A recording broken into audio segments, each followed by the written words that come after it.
We're talking today about the organisation consulting requirements that HE institutions require. Is there sort of best practice route we can follow with that? Yeah, absolutely. I think the key is to start with the requirement, the really basic core requirement, and wrap technology around it. I think there's been a tendency in the past to take a piece of technology and attempt to craft a requirement around it to suggest to people that you're going to teach in this way because this is the technology we're adopting. And actually the reverse is true. What we need to do is look at the way people want to teach in the future and enable that through the right selection of the right technologies. It was quite, to my mind, it didn't quite work quite as straightforwardly as I thought it might do, because there seemed to be two conflicting elements. One was the student user requirement, but also the lecturer or educator's requirements. Which end you take notice of, the person who's giving the education or the one receiving it? Yeah, I think from my point of view, what I like to do is really strip things back to basics, and ultimately the goals of those two groups of people are the same.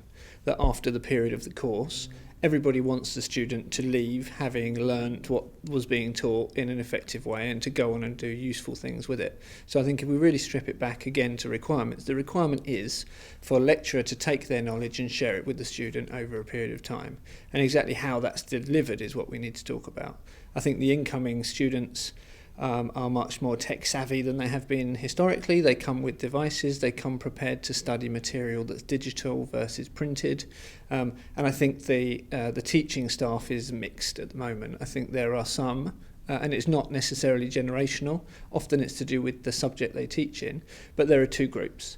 One is very into the technology and wants everything on an iPad, wants to present wirelessly, and the other wants a blackboard, as we discussed this morning, wants to write in chalk, wants a whiteboard that isn't interactive. And I think the process, especially the process that we take the organisations through, is about finding the place that exists between those two groups of people and between those two sets of requirements. And there's always a point in the middle where you can tick enough of the boxes for both parties to make everyone reasonably happy with the outcome. Where do you feel we have to learn more at the moment, actually, in the whole process of creating environments? I mean, what do we get right and what do we get wrong?